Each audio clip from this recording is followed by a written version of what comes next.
Every anime and manga fan has the one series they love, but nobody else seems to talk about. For me, that series is Katekyo Hitman Reborn. It ran for 8 years in Shonen Jump.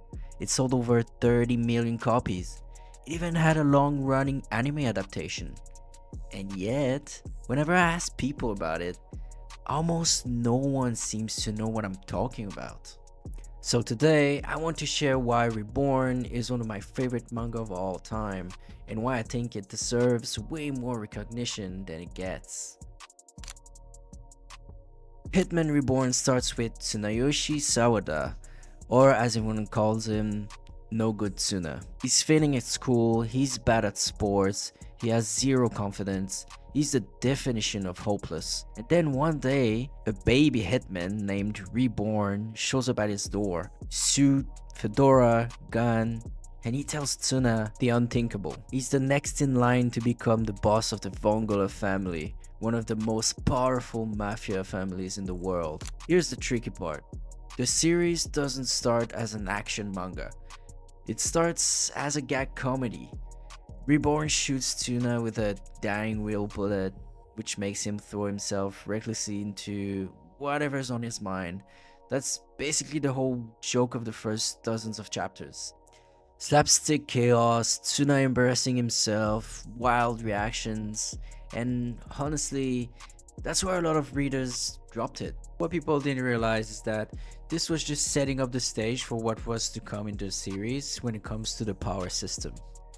But if you stick around about 70 to 80 chapters in, something incredible happens. Slowly, almost without you noticing, Reborn shifts. The mafia elements grow serious, conflicts get darker, characters gain depth, and before long, you're not reading a gag manga anymore. You're in the middle of a full-blown shonen battle epic. That transformation is what makes Reborn unique, and at the same time, part of what hurt its popularity. To me, this shift in genre is exactly what makes this series stand out. Not many series has pure comedy and evolve so smoothly into serious action. Fans who stuck with it were rewarded with arcs that could go toe to toe with the biggest shonen of its era. And the world building, absolutely incredible. You've got mafia families, the Vongola rings, the Guardians, each tied to one of the 7 elements of the Sky Flames. These flames aren't just flashy energy, they're tied to personality and leadership. Tsuna wields the Sky Flame, symbolizing harmony, while his guardians represent traits like storm, mist, and rain. Okay, but let me take it back a bit. You might be asking, what exactly are guardians and flames? So let me explain. The Vongola family is built around tradition. At its center is the boss, who carries the Sky Flame, the flame of harmony that unites the others. Around him are the 6 guardians, each one representing a different element of the Sky Flames. You have the Storm Flame, raw, destructive force; Rain Flame, tranquility and flow, capable of washing away attacks; Sun Flame, vitality and healing; Lightning Flame, hard defense, turning energy into solid barriers; Mist Flame, illusions, deception, and psychological warfare; Cloud Flame, independence and growth, multiplying and expanding without limit. They can channel those flames through rings that they're given once they're chosen to be guardians. I still remember buying a set of those rings when I was a kid and just going around and giving them to my friends and just like imagining that there's some flame that would come out of it if I focused long enough. Spoiler alert, didn't happen. But yeah, so together, these 7 flames rings form the foundation of the Vongola's strength. The Guardians aren't just fighters, they're Tsuna's closest friends, each one embodying a bond that makes the family whole. This 7 flames thing also extends to everything else in the series. There's other families, and also there is the 7 babies and their pacifiers.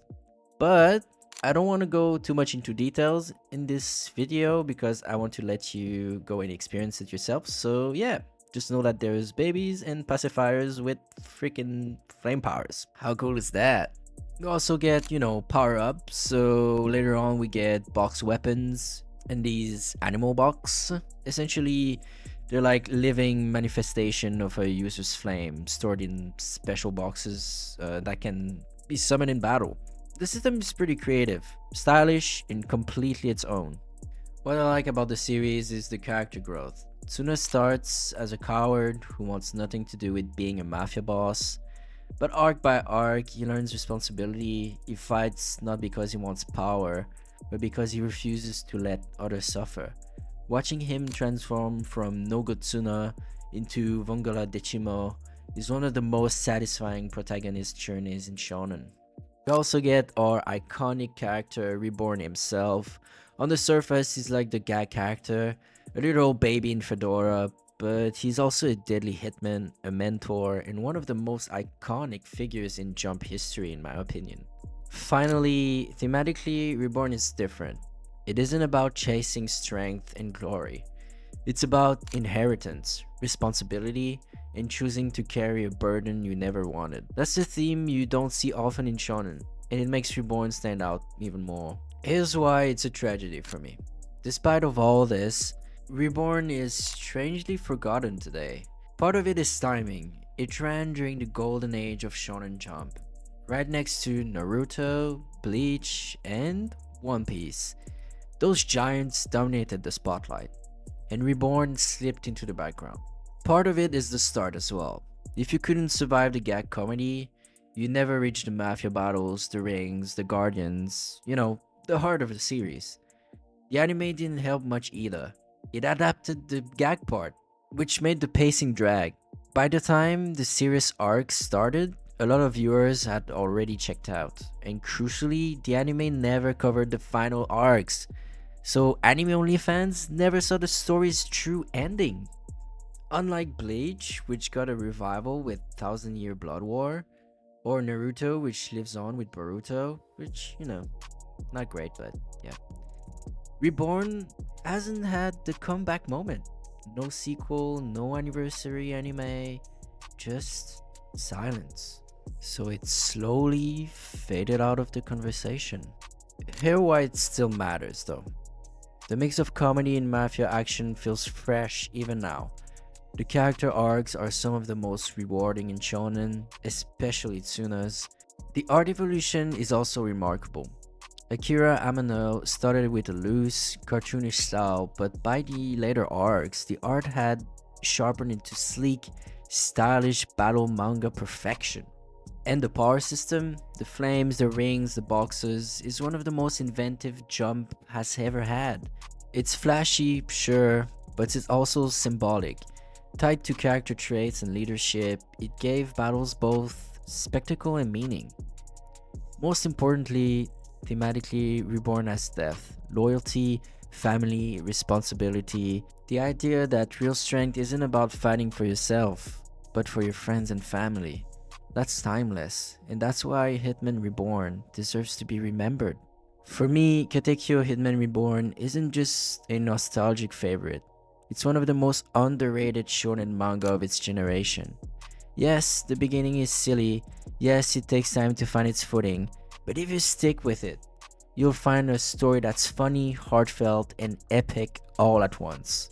So if you never read it, or if you dropped it early, I can't recommend it enough. So give it a chance, because once you see Tsuna's rise, once you meet the Guardians, once you dive deep into the world of the Vongola, you'll understand why I called it my favorite. Thanks for watching. If you like this video, please be sure to leave a like and subscribe. For more content about manga, anime, or any type of stories that I want to talk about. And be sure to check out my Patreon if you'd like to support the channel directly. I post the videos there early, and I plan on giving a whole other bunch of perks over there. So yeah, that's pretty much it. Be right back.